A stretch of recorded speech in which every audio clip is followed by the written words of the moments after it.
So this is what we call a rigid heddle loom. And so what the orange strings right here, that's what's considered your warp. And then you're going in with it, and that is your weft. And so it creates a weave. The cotton strips are just old bed sheets, t-shirts, anything that you can find that gets left over. And the heddle here has a set of stationary strings that are strung to the hole, and then every other string is filtered into a slot. Oh, you give me more. When Let's give her a $50 bill. when the loom flips, so I'll show you that here in a second. It'll change the direction of the strings in the slot, and so what is on the bottom right now will become on the top, and then that will lock in the cotton strip, so it won't move or shift around on you. Anybody wants it, Can you tell us, when did you get started? So my grandmother has been coming to this festival for so long, probably 50 years or so. And so I have been here ever since I was born, for about when I was 10 months. I think that was my first year. And so this was the project that I liked the most. I have been doing it ever since. Is your grandmother here as well? She is right in that chair. She's working on the spinning wheel. Hello, Grandma. How are you? Great. We are doing interviews with the Samuel Proctor Oral History Program from the University of Florida. Oh. Yes. Feel free if you guys have something you'd like to add. We'd love to hear all about it. Yeah, that's good.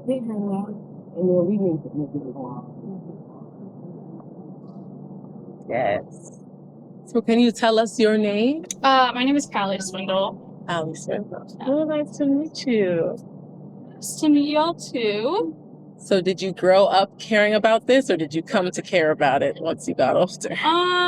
I think it was kind of just a given. Just like, this is what you do at the festival. So I think over the years I've just tended to like crafts a little bit more. Can you share with us your name? Lita Swindle.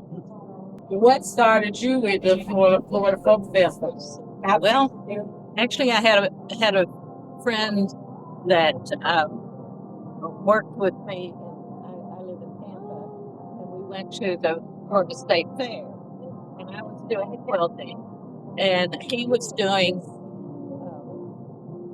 weaving on a loom like this that he had bought.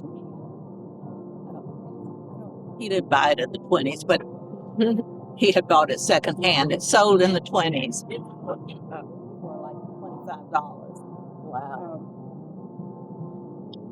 So he taught me how to weave on that loom. And then he told me about the Folk Festival every year.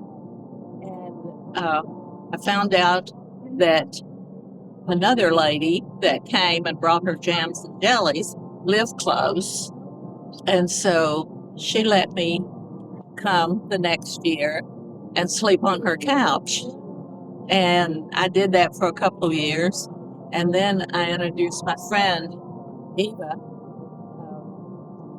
and she had a motorhome that they went to ball games with, so we camped for maybe 10 years, and then the motorhome sort of wore out, so the family up the street invited us to stay with them. So we've been staying in their house ever since.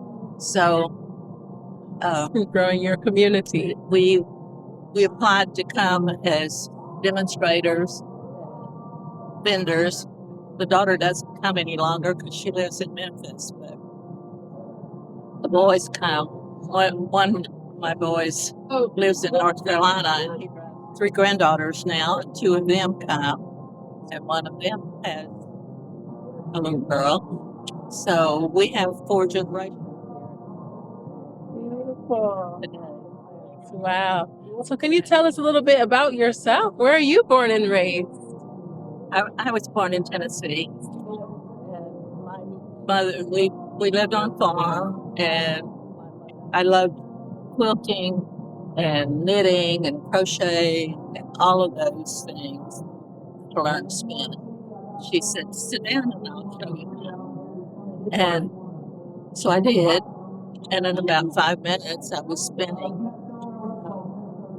And I told my mother later on, I said, it was like sort of an out of my past. Like maybe I had done it before. So it's a little bit harder for me to teach people because if they don't get it right away, and my sons, they all love it, but he learned that here. Amazing. So how have you seen the festival change since you started coming? It's not as big as it used to be. Well, this is so beautiful. If I could ask you have a word or two about what the Florida Folk Festival means to you. It means family gathering to me. With my immediate family and then people that I have known from the Florida Folk Festival over the years. Sure. Like we went to see Jeannie fishing. And she's been here every time we've been here. Just I was just gonna say fun. Keeping it simple. That works. That works. Great way to get together. Take time to do a craft.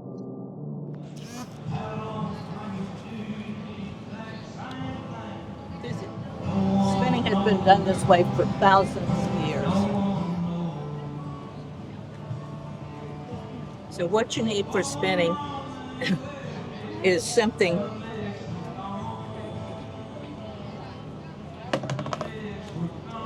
to put a little twist on the fiber.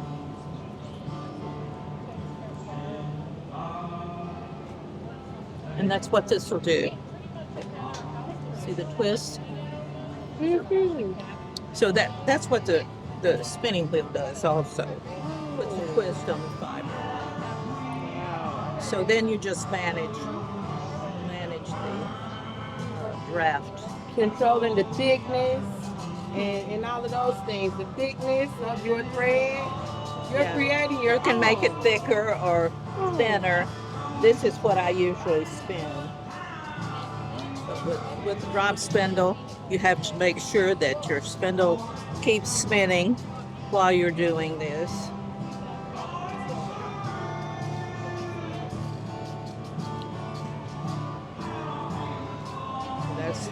That's where the magic takes place, right there.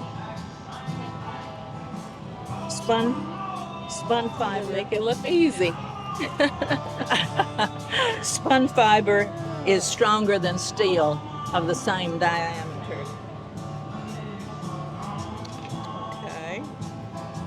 So you see, you have to wind it up, and that's what made it so labor intensive.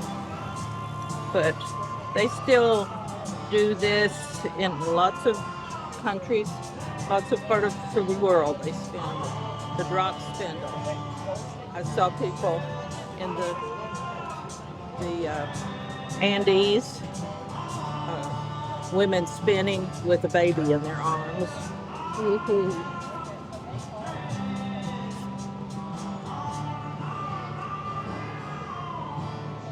Beautiful. So, yeah. How long did it take you to learn how to do that?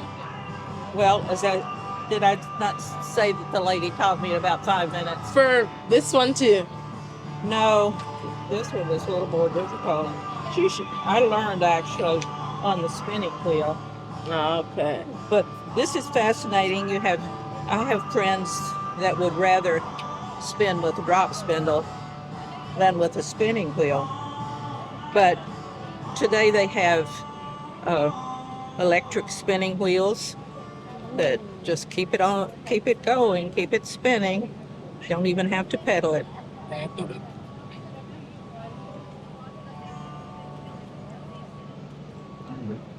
See, that works pretty well when I teach.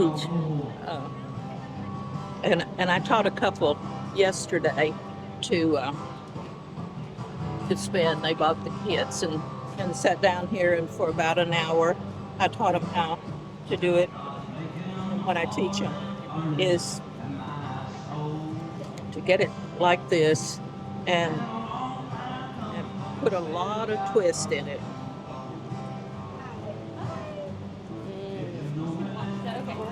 Get extra tight. See all that twist? Oh. And then if you stationary this so that it doesn't spin backwards, and then just work with the twist. See how much you can get out of that? Wow. That So is skill. that's the way you learn. You learn the process of just doing this. Get your fingers used to the twist. Then you practice with the drafting. That is awesome. Wow.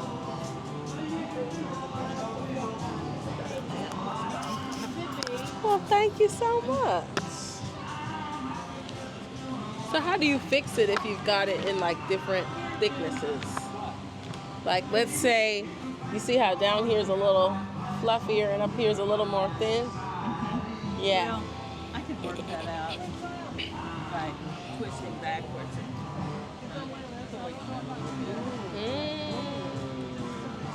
But, you know, if it were perfect, it wouldn't be handsome. Yes. That's true. That's amazing. Thank you so much, Miss Lita. This has been beautiful. Did you see the You're making me want to learn. that we made from it?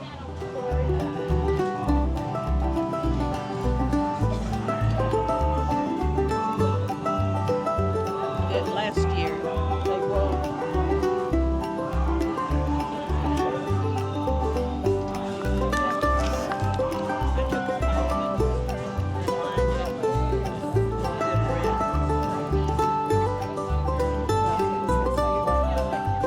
Kids around what age? Like young kids around what age? Well, about 5, 10 maybe. They're fascinated Kids. with the process. Beautiful.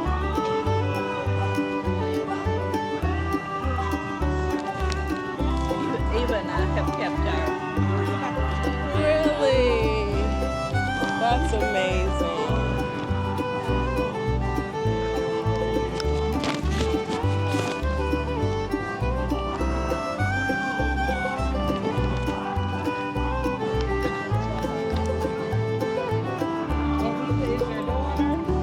No, she's a friend. Oh, okay. She would have teamed with you now. These are ours. These are all mine. Oh, that's great. Oh man, both of you guys got a collection. That's amazing.